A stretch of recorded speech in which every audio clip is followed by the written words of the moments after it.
Aboya ma shefu nyina ajo emamakwaba ene eye November bosono da etosu edionu baako won fempimienu ni edionu enan wo maimunsam ena afenso amahodro so sam ma yabo ne bede no emre asoso ye de besom mo ewo diamond kase so kase bono ensam mebedi mo akutini bi ene se African diasporas wo mo amanone ne de o my Ghana ama won eye Ghanaian citizenship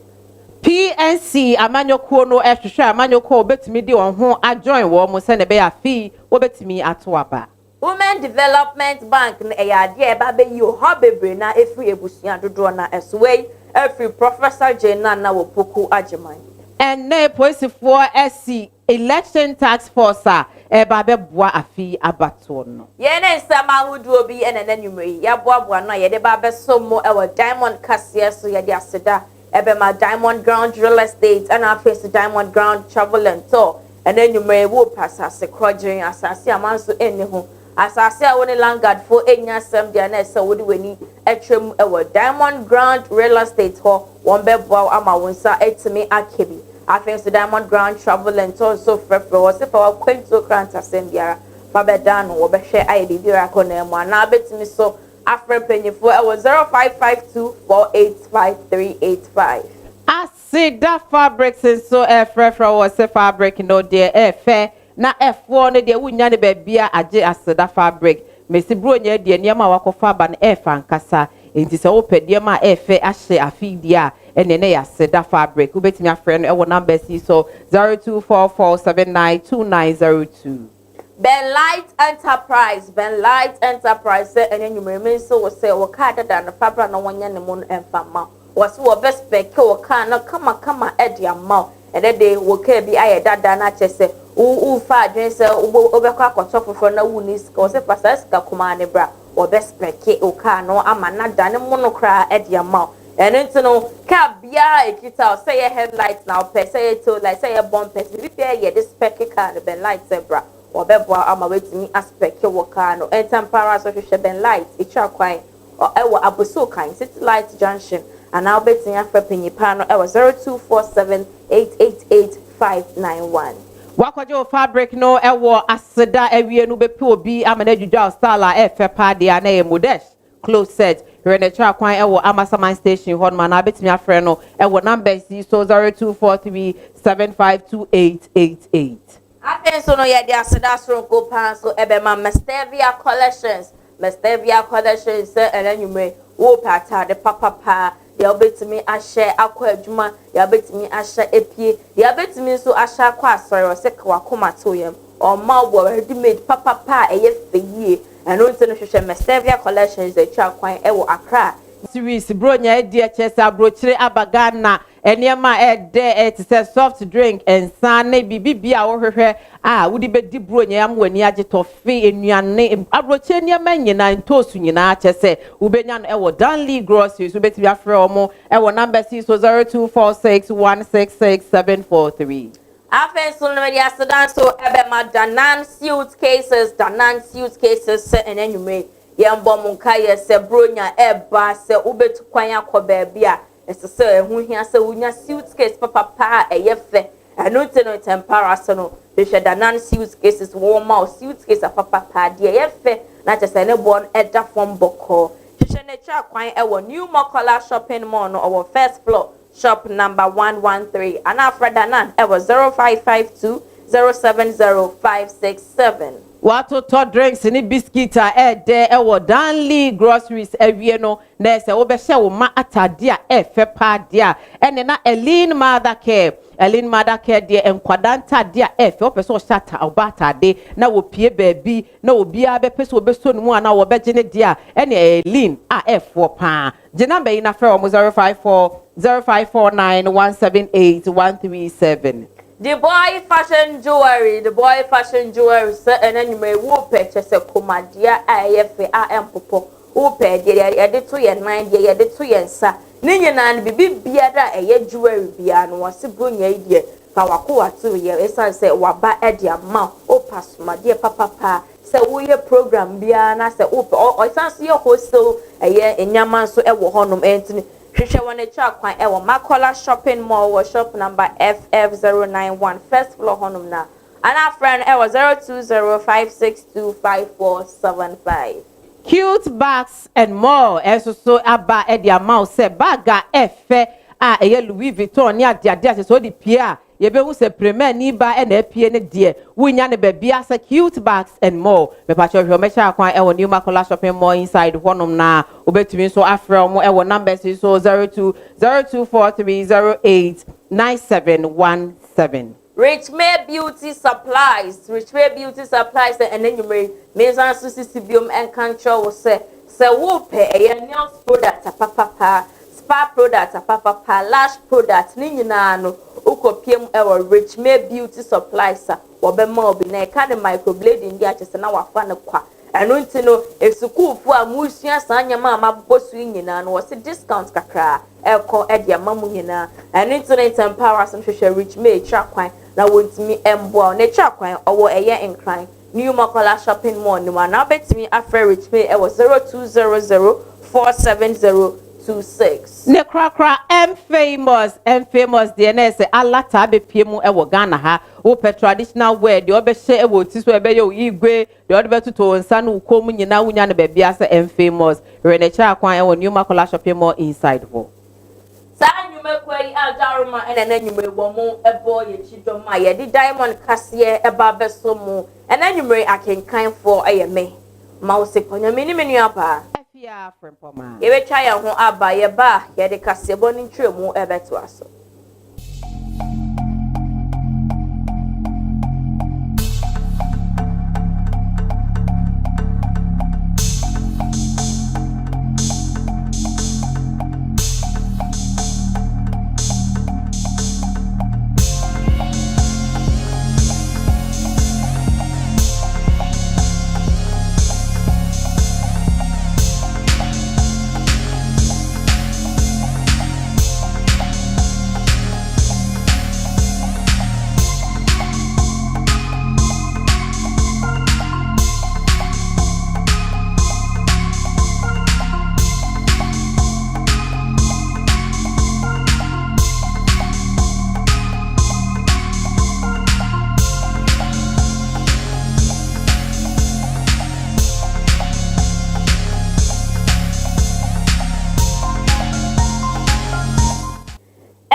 for your Samo Bibiara Aquaba Biom Sessia na Wuchi with Fidie no Ato Hadia na a diamond Cassia and a Winiguswa Wushi Afe Cassia Bonin Tremu any Nipa 524 and another day Mampini and Nado Dankwa a Kufuado Ama won a year Ghanaian citizenship a womo eba bebwa wo man Ghana ama wo man no akona ni Mampini and Nado Dankwa a Kufuado Eden Sembi eto one and Nima what the other suggestion Kupa eto won anim se kebeya won keka won ho embom na chese won boa se ne beya wo man Ghana ebe konkan experiences from all corners of the world. You have excelled in fields like education, healthcare, technology, finance, the arts, sports, and more. What you bring to Ghana enriches us all. It reminds us that our potential as a nation is limitless. I encourage you to find ways to contribute your talents to Ghana's growth and progress. You're not just adding your name to our citizenship records. You're becoming part of our story. You will be calling Ghana home from now on. Your presence here is already making a difference. You are human bridges connecting us to both sides of the Atlantic. Your journey to rediscover your roots and strengthen the bond between Africa and her diaspora changes the way the world sees us all. It dispels long-held myths and misconceptions and tells a new story of unity, pride, and potential. This ceremony, now our third, underscores the Akufo-Addo's government's commitment to deepening the bonds with our diaspora. We are working tirelessly to make Ghana a welcoming, prosperous, and vibrant place for you. Policies and programs to support investments, encourage collaborations, and foster diaspora communities here in Ghana are just the beginning. We're determined to make sure that Ghana truly feels like home in every way. The names of all of you have been set out in the official brochure commemorating this ceremony.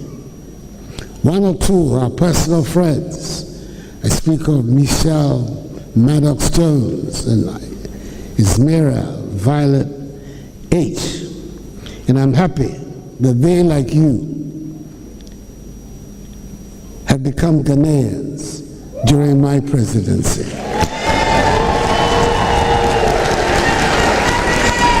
The oath you have taken symbolizes the fact that you are part of something bigger than yourself. You're part of a journey to redefine what it means to be African, to be Ghanaian. And as you add your voice, your heart, and your dreams to our shared future, we become stronger, more connected, and more hopeful.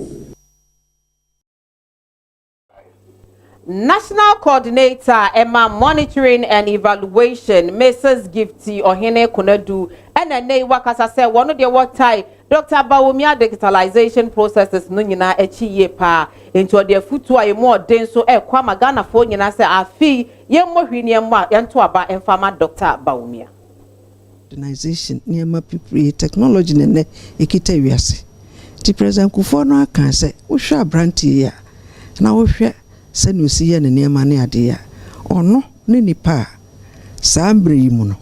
Obe to me. Ajigana. So, sa digitalization. Eno ne kuta emayinyina. Se se ukwa buchira mripi mi kwa buchina me de makoyi £50 se me de kotade. Me do shop bia no mo hwe me. Because obi use card. Amo fasika ento adesa. Ento hwe branti ni hwe se ne osi ye ne nema ne ade. Ansa digitalization ne ade na nipa nso sika mu no. Ebetu corruption ase. Because wonko baby a ukita sika osi me disika ba bitua weka anasa se u phone so wetumi bibia anti handle no eyi free mu so a ebema ayi sikatua bebre na eso tue skama we ansa no ko ebete so kra anti me de me hunu se nipa bia sese no time we Dr. Bawumia no sa time e wo mu de onni hia no so be president na obeje ne mo no so na se no sitie no obetum ni amano na di nkita ho because tete no nkita ho no atwam sese no esesa wo ya mode na uti language bi ase uti digitalization ase yaka interoperability a uti ase so enti why na at this moment we share presidential candidate na enema bi sa no obetumi ate ase eno ani Dr. Bawumia enti he is a man of the moment answer President Kufuor kai na we share how trasa na we share the policies ni niama even hospital health sector kurani ade hwesa na sese no wahu se ye training nurses na ya export wo into obemo ya specialization abato ni nyina ko MPP ho no ya Asante Boato no gina wa Asante Achim South obia fa na ninto so mo hwe se ni say ni parliament aye na esese atuma Dr. Bawumia ni atuma candidate no ti atuma Dr. Bawumia ni atuma lawyer Asante Boato ni ekọ central ni akotuma Dr. Bawumia ni atuma ayimedu ni akọ agogo north ni atuma Dr. Bawumia ni atuma andi apia kubi sese independent for ne nanamo konwone central ne north misramo mo sa independent ntungu na montuma MPP candidate ni amesa mu hunu se party no enyo obi ade wodia we MPP ni afa ne se party na ye wodia obi antumi pamo mfirimu enti wotu aba wotu ama ho aye wodia enyo obi na wotu ama no enti misramo se bibi yiwa hikura yiwa ni free so na kase party no wotu ama because yeti we MPs ko ne bi aba ne bi ko but mo de mo ho da so hunu ya mechere eno kire se party no mo de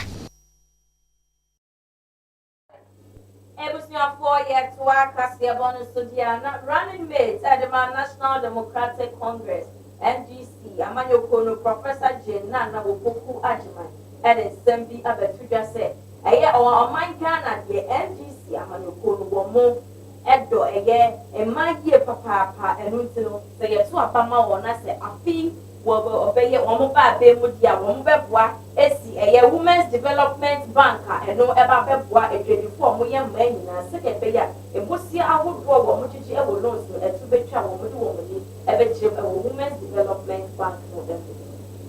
Ghanaian women are very sincere and committed to being liberated and giving equal opportunities. This is the time we hope to see that. And I believe that if Ghanaian women fail to support Professor Nana to be the first Vice President of the Republic of Ghana, it will be a chance they will be losing. And it will take them a long time to come by it. So the Ghanaian women, rise. In the wisdom of the party and of that of His Excellency, the proposal is to create a women's development bank, a bank that is sensitive to our needs. We don't want all the money in the world. We just want a little bit to push our businesses to grow them. We want the interest to be very low so that even when we make profit, we can put profit back into our business. We can also use some to take care of our children, to take care of the home. It works both ways. It is not one thing against the other. We are not interested in that because we have a nation to build, we have a nation to reset, and we don't admit those unnecessary divisions. We think we have too many to begin with, and we don't need to add any more to them. So what are we going to do about our youth? Our response is to create the 24-hour economy so that instead of just one shift, you can have 3 shifts. So instead of employing 50 people, you will end up employing 150 people. If the businessman needs protection, that is why we will recruit people into the security services. And I believe that when the time comes, some of the people I see here will also be part of that employment package. National Chairman Emma People's National Convention PNC Samson Asaki NNA Wakasa said National Executive Committee aye 20 awasen neck no womatna se edwendwene amanyoko a afi womode omho ba be join omo se ne be omo nso ebetimi ato aba. I wish to use this opportunity to appeal to all the rank and file of our party, the regional executives, constituency executives, party faithful, that the PNC National Executive will not sit down and allow the 2024 general election to come and pass without making a decision as to where we want to go. We are by today opening up for discussions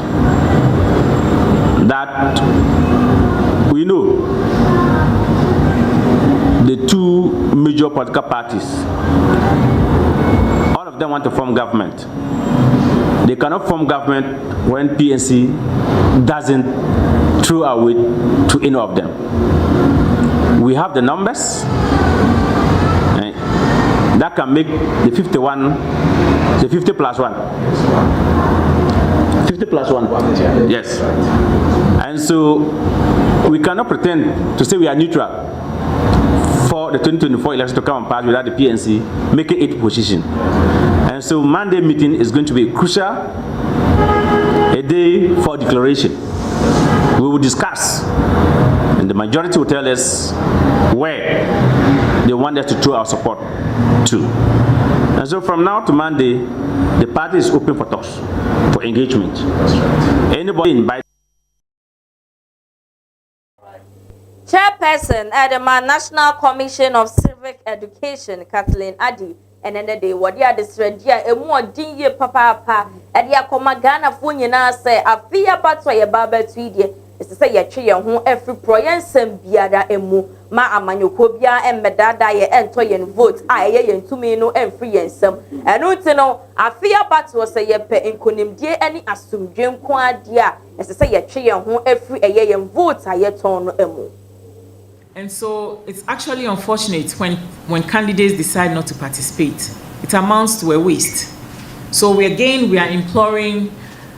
the parliamentary candidates and the political parties to ensure that these activities, particularly in our country, I have repeated so many times over the course of this year and even last year, that there is no free money anywhere.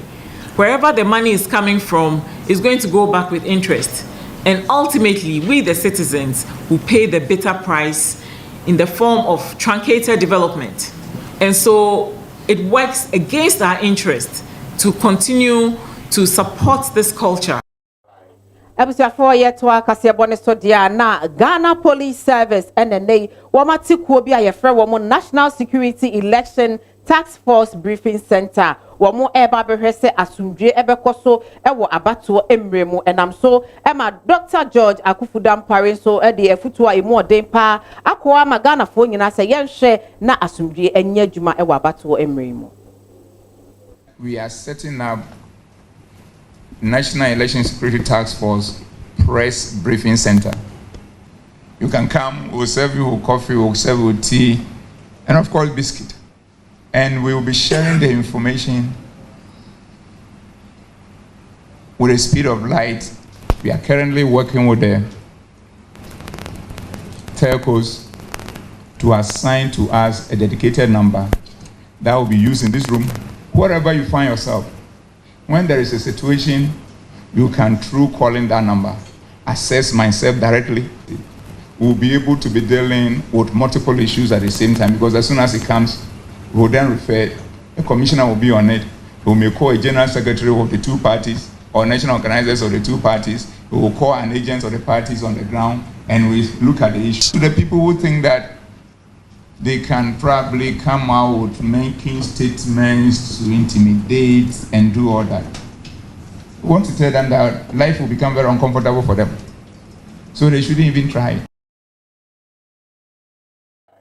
Ebusiafo na yetwa kasebone so dia Customs Division of Ghana Revenue Authority enene de womo ache 40-foot container e Waterporta e free United States of America ebaye na wochirema wokohwe eye container nim na 53 pistols, 74 magazines and after 65 lounge rounds of ammunition na yede ahye suitcase mo ene wo eye container yi mu a womu koswa eye ensem no hwehwemu a yetimi acheche nepa bi eka ho a ne nyina no womu eye ensem no hwehwemu enu nti no womu de ne nyina abetodwa sene ebe ya ensem no bi eka echi a Ghana fo nso no ebenyemu entiase.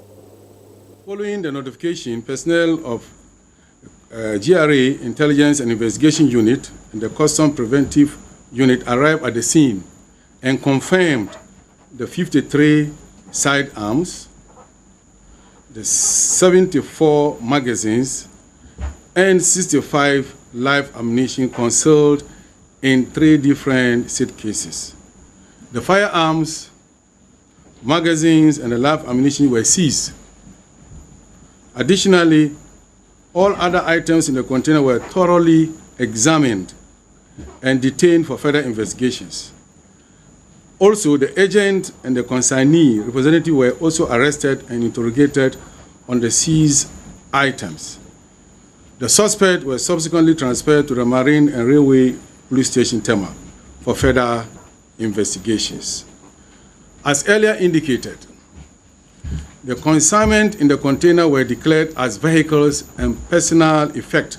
without declaring the sidearms, magazines, and the live ammunition. The non-declaration and the concealment on the firearms and magazines and live ammunition amount to smuggling and concealment of weapons in contravention of Section 138 of Customs Act 2015, Act 891.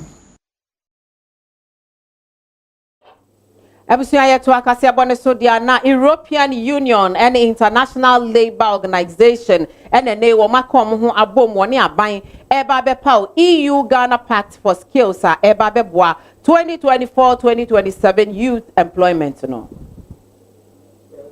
So this afternoon we are here to launch the EU-Ghana Pact for Skills project. This is a very important intervention for the ILO, and it will enable us to work with the relevant institutions, including the Ministry of Employment, Labour Relations and Pensions, in terms of really repositioning Ghana to take advantage of the opportunities that exist in the digital and the green economies. Of course, we are also working collaboratively with the TVET to make sure that the skills that we are producing out of these institutions are responding to the needs and the demands of the labor market. So this has been a fruitful engagement so far. We are just launching the project. We've also inaugurated the project steering committee that is made up of the representatives of the different stakeholders, including our social partners of the International Labour Organization, Ghana Employers Association, as well as the Ghana Trade Union Congress. And these are the partners that collectively will deliver on the ambitious objective of this project. Does this ambition contain? So what are some of the things, the activities and the projects? It's about creating decent jobs. As you know, in the ILO, we're not just speaking about jobs, but jobs that are decent, especially in the two sectors that are growing as far as opportunities are concerned. This is the digital sector as well as the green sector. It's about skills. Skills development is at the core of it. But most importantly, it's also allowing us to work together with the government to deliver on the national strategic priorities. Ghana, through the support of the International Labour Organization, developed the National Green Skills Strategy. And this project enable us to deliver on that strategy, as well as the medium-term implementation plan for the education sector that also contains a number of objectives that collectively we will be able to deliver on. And I really want to take this opportunity on behalf of the International Labour Organization to thank the European Union for providing us with the resources to enable us to do this work. I think this is an important project because it seeks to really make sure that Ghanaian youth can be given the potential, given the opportunities they need to fulfill their potentials when it covering the skills and TVET trainings that youth need to be able to find jobs in the future that we foresee for Ghana. So it's really important to make sure that the country and the young population are prepared for climate change, which will affect the labor market, but also the digital transformation, which we already see is having a large impact on the labor market and the jobs that are available today. And we expect to see even more changes in the future. Quickly, do you by any chance know the number of people who are going to benefit from this project? I don't have the exact figures, but this is a large program. This is around 30 million euros that we invest in Ghana to really try to help transform the TVET sector and provide more opportunities for a large number of youth in Ghana. It's a complex set of projects that will work together in synergy with several different partners involved, and we have a really great collaboration with the government.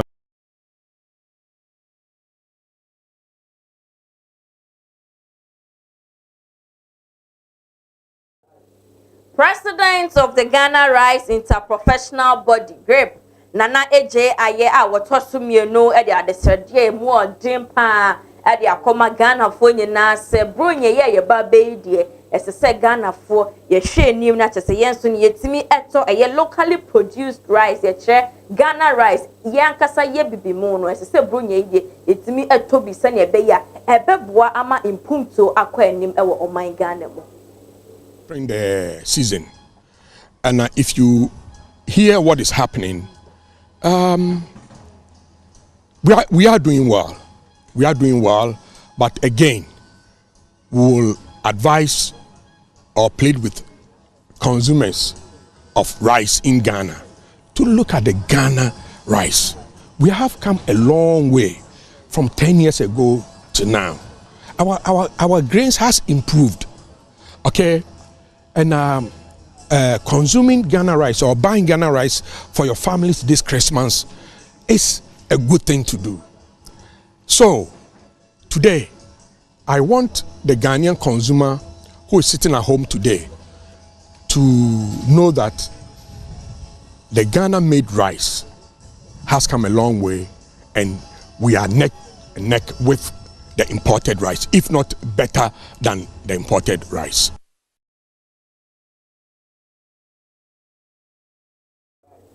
Ewan sensemu a etwaguo efa kwawuman hene a yetu na de so no enam so amenne empanimfo ababe kasa se eye no kre se yetu na de so na sese de ochemfo ese edu agemaya otoso miensa ene ye acting king ema kwawu traditional area. Yedikai Legina Kwawu Traditional Council members and then Mama Nina Akwaba Eba Abitifi Ahimfie and then Enshia Mui Eye Enshia Mu Putupra Enshia Mubia Nanano Freye Eye say ye ba besi super man ene nsem bi a ekoso ne titriu efa ye kwa man hene na ode da sebre efiamwa a Japan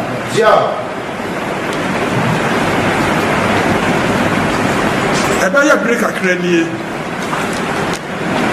ye mototo eteni ekoso na enam so Emma Abine etu anamo ya amamre ewo Abine ade eyi no esi from ana on the two no ebi sa abra na ekono na oman ni mu ayekesene ni ana dodo no enti mu yie na enam so ena ya frese nhyiamu ene na nhyiamu na ase no so no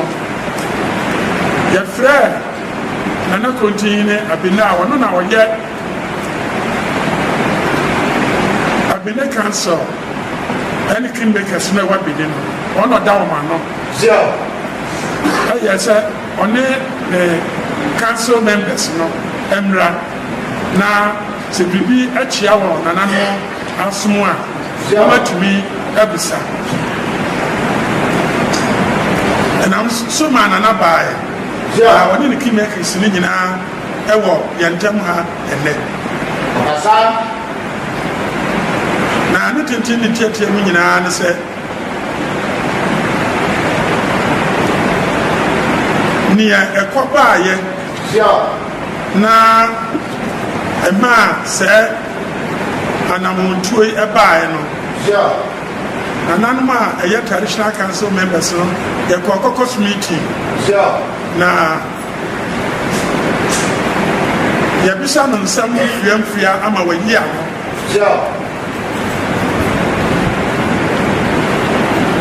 na council members ni nyina agi atum se ni omo ye no etasum Ayamamre eti so a preso enti say for mine yeni o mine hene that's black one a Japan yetuno they say obi a obi ni bia e friend kwesi Eugene wedi asante and your friend is unto mra the children amane maso etuno when you're going in the meaning is so that's why you're going to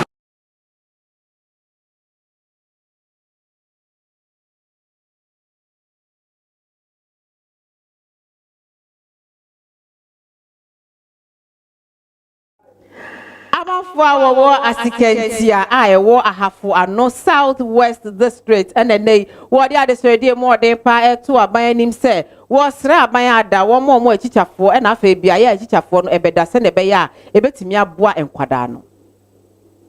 teachers quarters asam no teacher for ne tibon kwaso na wo mo be kira de wa afro ni nyina teachers no kwa mo ya miensa pe mo adesua ene ade kire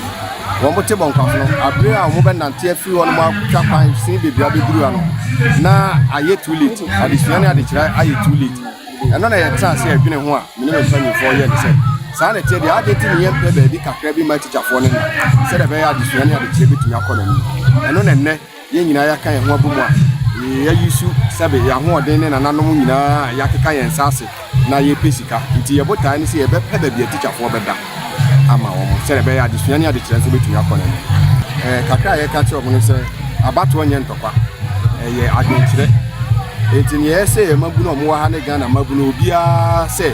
ɛyɛ dan aba ne yɛbɛkɔ akɔto at the end of the day yɛmpo baakofoɔ na bɛwene baakofoɔ no nso wene wie a ɔno na yɛ Ghana yɛ nyinaa ma mpanyini MP nso ɔbɛwene no ɔno ɛna yɛ nyinaa yɛ parliamentary MP enti yɛsrɛ sɛ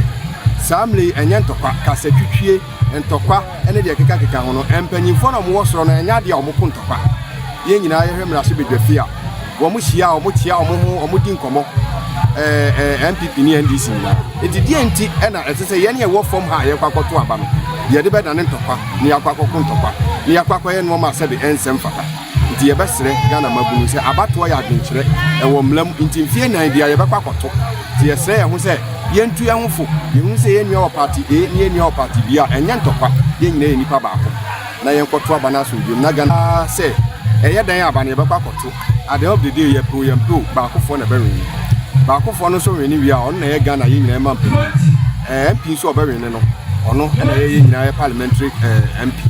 enti yɛsrɛ sɛ saa mmere ɛnyɛ ntɔkwa kasatwitwie ntɔkwa ɛne deɛ keka ho no mpanyinfoɔ na ɔmo wɔ soro no ɛnyɛ adeɛ a ɔmo ko ntɔkwa yɛn nyinaa yɛhwɛ mmarahyɛ badwafi a wɔn hyia a wɔn tia wɔn ho wɔn di nkɔmmɔ MPP ne NDC nyinaa eti deɛ nti ɛna ɛsɛ sɛ yɛn yɛwɔ fam ha yɛkɔ akɔto aba no yɛde bɛda ne ntɔkwa ne yɛakɔ akɔko ntɔkwa ne yɛakɔ akɔyɛ nneɛma asɛde ɛnsɛm fata nti yɛbɛsrɛ Ghana mabunu sɛ abatoɔ yɛ adwenkyerɛ ɛwɔ mlam nti mfie nan bia yɛbɛkɔ akɔto nti yɛsrɛ yɛn ho sɛ yɛntu yɛn ho fo yɛn sɛ yɛn nua wɔ party A ne yɛn nua wɔ party B a ɛnyɛ ntɔkwa yɛn nyinaa yɛ nipa baako na yɛnkɔto aba na asomdwem na Ghana asomdwe kura no yɛnkɔ so antena hɔ.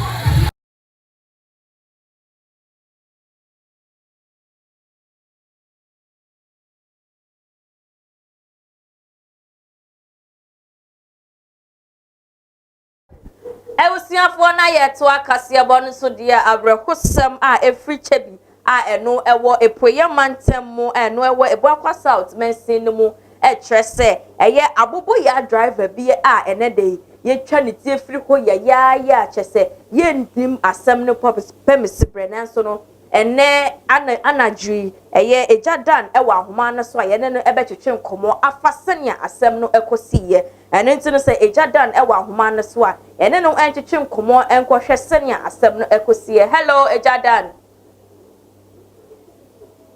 Hello. Yeah, hello. Hello ejadan majwe. Otumenka. Metonka majwe. Yeah, Mejusonia. Ara wosama enne abeka yensa etra abobo ya driver bi ena enne ye twanity afru ho asem no eba ne san ekosisem boye bu kakra. Yo, wonder I say obe promo e should be any important one na na da ko ekofa do ko asem pia ho ana fa ro ho semesi. Na ne ko ba nyina say abobo ya driver no oni ni mate ena tuso. Na do mo da mo ya ne say I want to supply insu. About no ko awo fun no ko apple about we say ono so ma kaka ka so beto aso. Ento mo ko supply ko mo sam chi asambe fi no mo ba no ko e meka na abobo ya ni na no yetin. Enti ama omo tisi do mo ba no mo buka fun no mo se anya ka bi so ejinti a ono so oba na hono ne be tell mo na ya so e say mo ko straight anya ka no e be fun so to mo ya fa di cross kwan no na mo cross kwan no ana e got e track at the seven experience to avoid the intino and ko pim light for the not ko pim obi there we see e feeling me e feeling plus no ko strong plus no e ma brand no not in chani die me ti e ti the same e dey second pan at no me mentra e ti mo ka say die na o tuni bi on die o try ma mo na ko to e chebi government hospital na when no ni titi no mo ni ni ti na ko to e mo che no chebi government hospital wa e ti mo ka say mo che na ko say about me to me at the prayer wisdom. Okay. And to see a Jordan ya no mo ka say apostifo abansam no mu a wo mo ye nsam no hwehwe mu ana say akosi say and then only for empty from boy because what the far branch in the moon the call hospital chair or mortuary. And my own the Abu Yanso Como station is here. I branch and that's just Mamu here for the now acquire our Hossan Papa at your Martin for Honina. Yamabusiani a shedding, and into a Jadan, Yabuswa, ye king kind as some nurturing. See your best row, so Uber Yetri, Sabibia, a king chair now, Madame TV as your phone, as to Ati, yet as the papa. You mean, I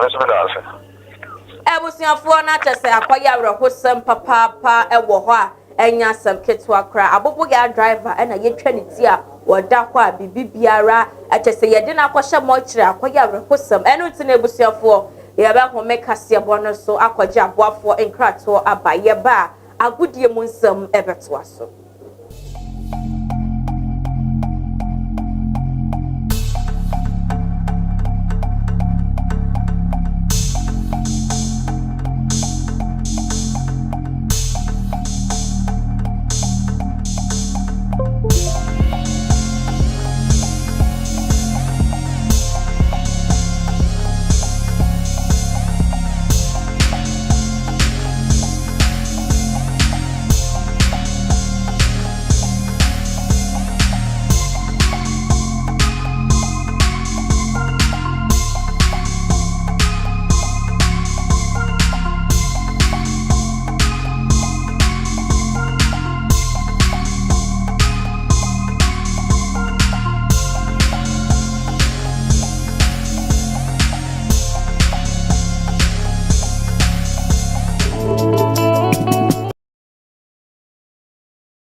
Mamu, aha, a light enterprise. I wa so kind city light junction. In no maybe I do mujuma tail light, headlight, front and back bumpers, front grill, down grill. There's also on side light no travigators. There's on fog light and so. Either light na spec light, charger, normal, American type, Japan type, China. Ni na ye who party now of the light enterprise. Radio trauma some beba abuso kan city light junction mo be hwehwe be light enterprise na mo ni edijuma kiniya the one on person muntu duduo na mo ankasa mo koton so ye wo wholesale sakesi a ya fe mu ni o mama a ye de man ko fo mo person muntu no mo koton ye sanso ye delivery nationwide say ye Priscial ye Kumasi ye Takrade North Takwa honi na ye delivery ma ade bia o person fan spare ke wo car ye shame say only the light enterprise ba be di juma your special discount via ye ma Diamond TV ashefo nyina into wo fair your numbers to now kasa wo fa your number no Diamond TV your special discount via your tisudma. Your shame on the light enterprise baby yoduba. The light enterprise, your satisfaction is our priority. So wo pe Ben Light Enterprise etra kwan dia wo aboso kan City Light Junction honoma anase obetimi afrem penyufo e wo 0247 888591 and 0245 966 186 0599-640-186 and number 0530-122-484. Ben Light Enterprise Sebra. Na inspect your car and farm out.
Adesima Mamo Jona Mensa Memo Kwaba Menda was a Gusu Oshe Diamond TV. Diamond Ayakase Bonana Yedesomon Nemum. We are good Muslim Simana and entertain by me and Sabina Free. Ma sorry so meeting at a Dankwa Isaac Dako na and GFA Echo Setana Echo your mind Ghana in football national team and Yama Enkuye Echo Tenas Echo your mind Ghana in football offense on minor senior bear yen football betimi akwanim na entia abane se esco members ana se esco committee a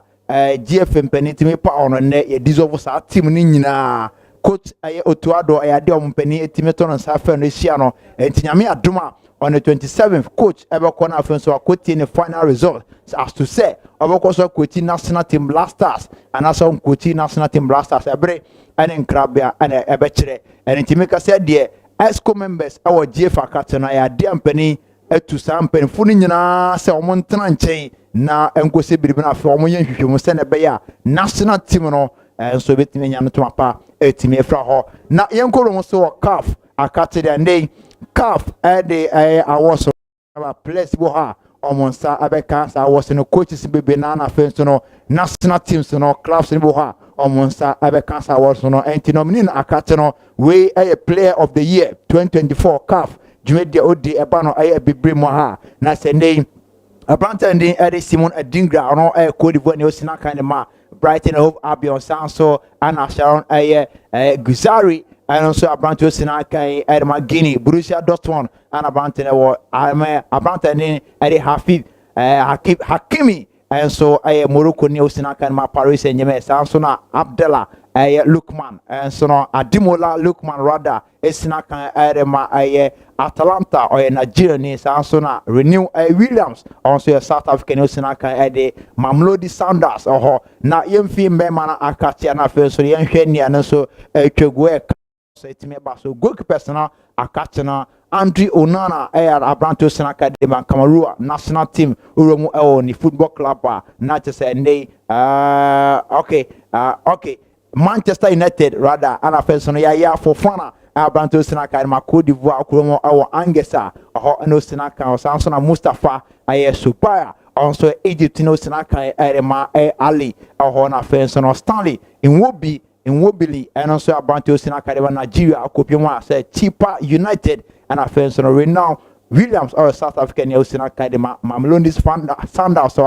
also hwe mabianso etimi akwanim na we member na kachi producer yemkwenim enta awards abeko adama players bebe na Pedro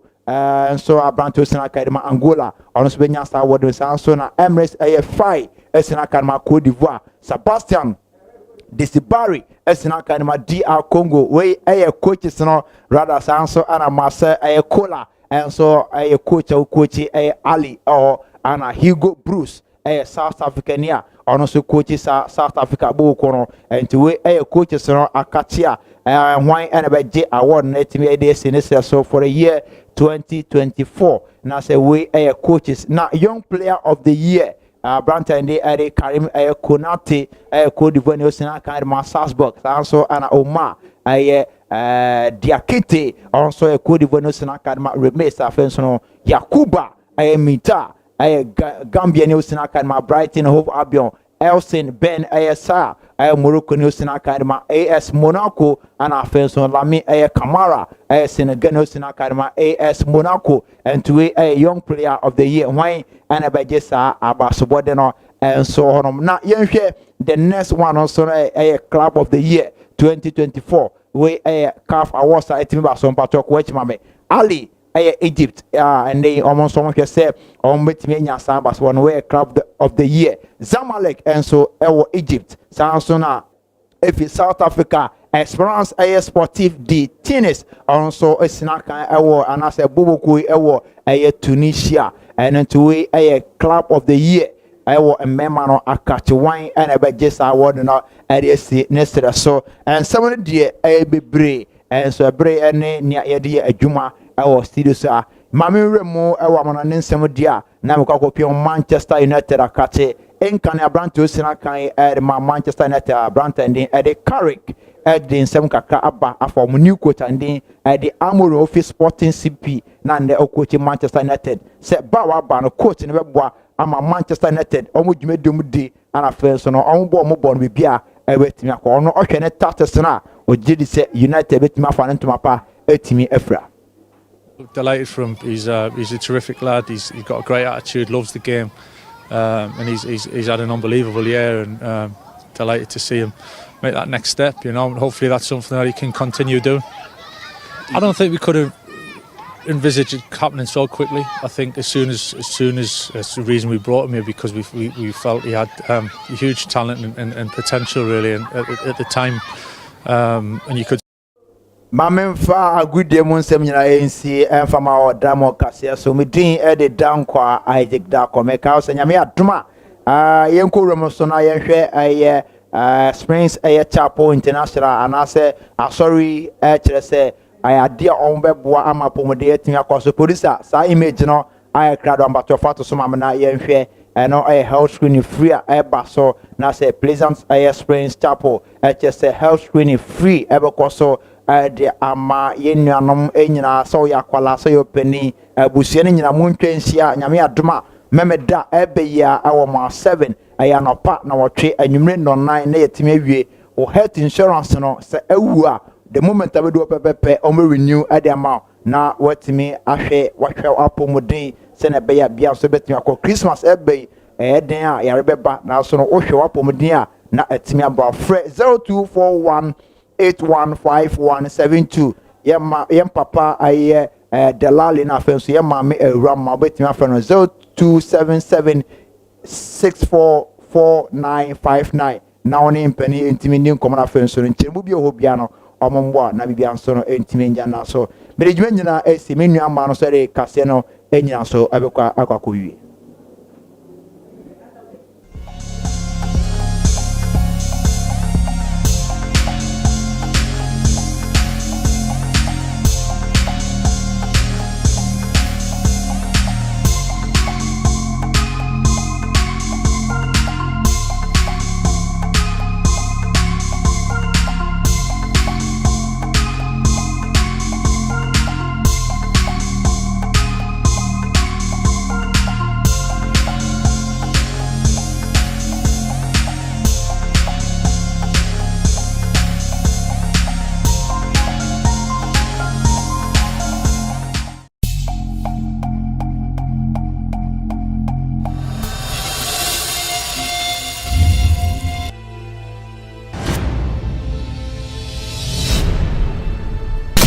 Sakrodo jatin woni kwatin eni adontin eni sa kwatin te ko ma potin ko ka sama to jam me fra se te o de ko yenti e ba ma me sa trate no ni won o te me ka hu mi me ni bada ni ko hemachi ni mo tia bada na ma brabo ha wo bo ni pa na wo ho ti sa sa wo na wo suro e na o ba me ni mo be ka te me take my food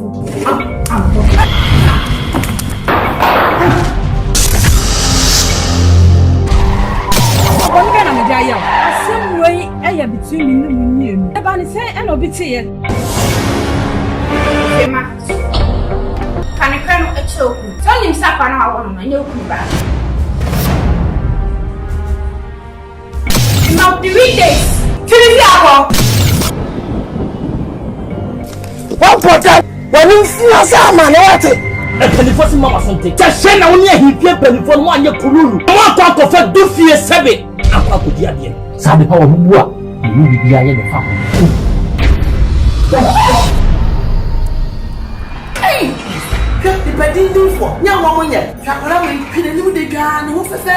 e me man so mo ye din da ko to wa ma che na mo yin e ka che me si akola na o chef e be so ndi pizza akola na o be wiase akola ki to so e ndi pizza Uni ma tu da dan suwa san ka wo ya kam ma me akwanyare yes president me say adidie wo fe ma ni de ga paje o to ko yin ade ba ko ya ka se fa ma o ya se o be fo kedu wo ni ba ya se enye wo mo bo ti wo ni abadaye kura ba ko kura ni wo ni abadaye ade wo ni de wo ye And then you will put them on us when it's in every war. And then you will then the Bushay and the war. 5 years. You put them on when it's in every war. They would have Bushan in the Yawa with the Shabusia.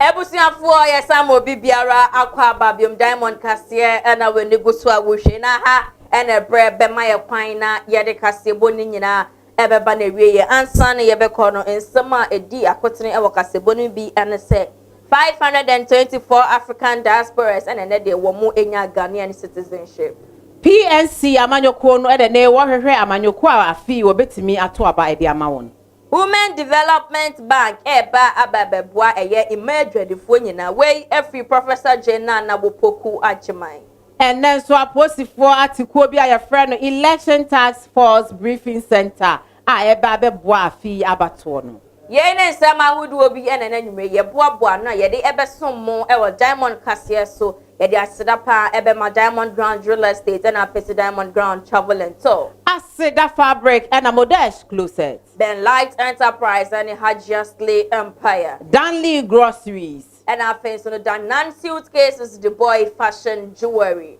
Ellen Mother Care. Mestevia Collections and our face on the Rich May Beauty Supplies. No crackra na famous. And you make way and our more a boy chidoma and anyway, yeah, the Diamond Kasiano ebe somo na ansana yebe kona ye fasa akwenye so as your bibiara se Pleasant Springs Chapel and then they were mu eye free community health screening pa ewo eye wamu eye no wo eye adjacent Achimota Mile 7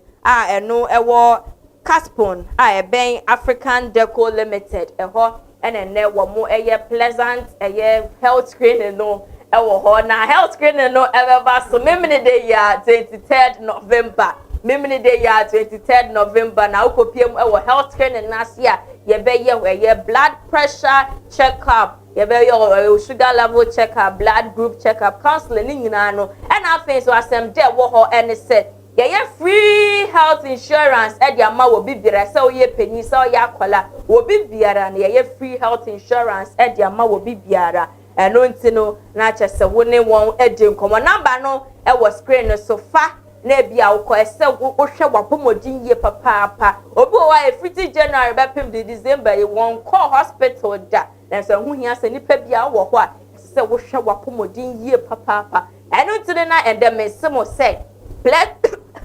Pleasant Spring Chapel free screening just almost free screening there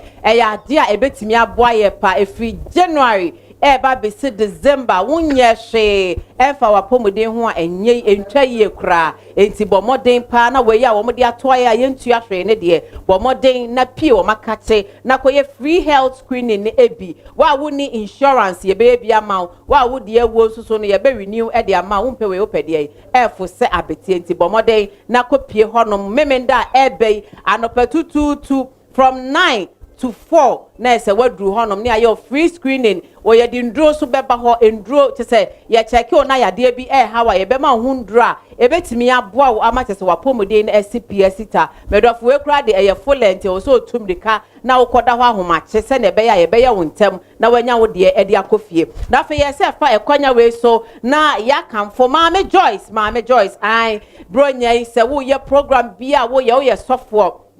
and I say, we ye program be a year wedding engagement. Now, po bi obeto nyom pa e dia maw e wo asia dia ene me pa charge number 0243 089 743 number ni bio 0243 089743 ofra e Mama Joyce I want na bo enhire bi ekita won de sa ne nwum de eja wo mu ankasa eti yesre wada wo ye program bia wo sofo outdooring wedding bibia wo ye bia ene no age number no afre no se de be obetimi atonyum e de aboa 0243 089743